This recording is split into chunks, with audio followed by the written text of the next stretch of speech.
affordability of that. So thank you all very much, and hopefully we talk very soon. Holly and Ellen, Ellen and Barbara especially, they did the heavy lifting on the writing. So Yeah.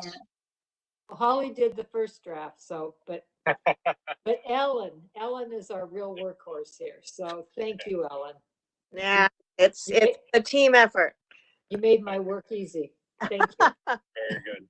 What is that implementation unfunded mandate as far as the blueprint for Maryland's future? And I look to my friend Jen Mallow in terms of providing some clarity on that, because the slides we got from HCPSS from Dr. Martiranos shows 161 million gap, but if you look at the DLS study, it's saying that the county is we're already funding at a level that we should, and there should be no gap. And Jen, I don't know if you want to jump in here now before I continue on while this point is out there, or if that's something that just needs to go back to Dr. Martirano. I'm trying to jump on here. Hello, Jen. So by the DLS study that you're referencing is, I assume, the projections of what MOE should be? No, Which Sorry, Holly, do you want to bring that up? that's not. There's the one called the local fiscal impact of blueprint implementation by DOS. I think Steve sent everybody over the weekend.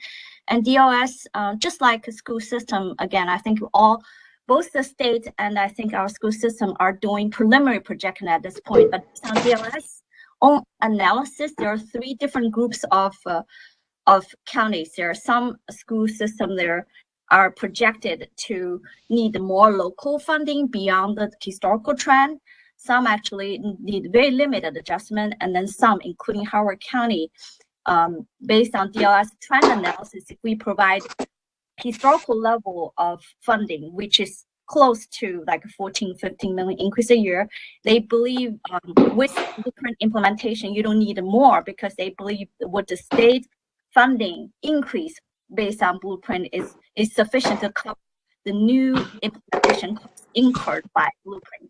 So, and that's Howard County is not alone. They listed several other counties in that group. So that was the report released in January. So that was a huge difference between the two. Again, both are very preliminary analysis from school versus DLS regarding what is the unfunded piece or the unfunded mandates to local funding for implementing blueprint, because that's very significant. So our understanding is that both sides may need to sit down and talk and review all the detail. I think the committee just tried to make a point that it's not very clear at this point. That's something that needs to further explore, because it has huge implications about what is going to be the additional burden to the county going forward. So I can certainly speak to part of this. So the state and DLS believes that there are things like the pre-K expansion grants. And to date, we've only received a small share of pre-K expansion grants. And we have not, we have applied for and not been given pre-K expansion grants for some of our schools. And so for us to have not received that grant, that it remains for us an unfunded mandate as we move into implementing the pre-K up to the amount of 300% of the poverty line, compared to the 180 we have right now, as well as that population is even smaller. So one of the other things that isn't coming into consideration in the DLS study, to my knowledge, is when we are looking at estimating MOE for pre-K, right now, the numbers are in arrears for the previous year.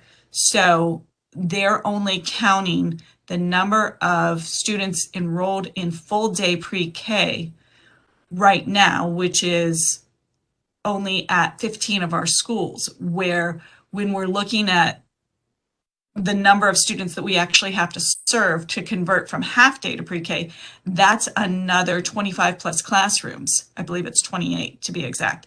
So because those numbers will be undercounted because they only are putting full day pre-K into the maintenance of effort calculations.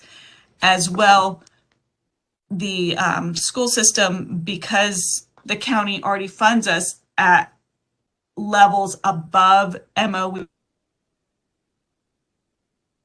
the calculations that DLS was coming up with, the funding stream is significantly limited for the school system. So I believe that, yes, there needs to be a meeting of the minds, but there's no way that we, at our current level of funding, can meet the mandates provided in the blueprint. Now, there is some consideration as from the state level about moving the blueprint timeline so that it spreads it out farther. But at the same time, we are still legally obliged to get our employees, our teachers, up to 60,000 by fiscal 27. That alone at nearly the numbers of employees we have is, between 8 and 10,000. So, but to get our teachers, our classroom teachers, and to expand the number of classroom teachers with pre-K, with associated services, we still have to move in that direction because that's the current law, regardless of the timeline expansion. So I understand the desire to be cautious, but and this recommendation, and at the same time, we are going to be woefully underfunded to meeting the needs of and the expectations of blueprint, and we're going to have to catch up later on. So if we don't fund it aggressively now, when we can, we will be looking at a pretty big hole, as well as there is a funding cliff that we're experiencing. So prior to Blueprint 2.0 being passed, there were some grant funds that were issued by the state, and those are beginning to sunset. So when we look at funding, we do need to find additional funding streams.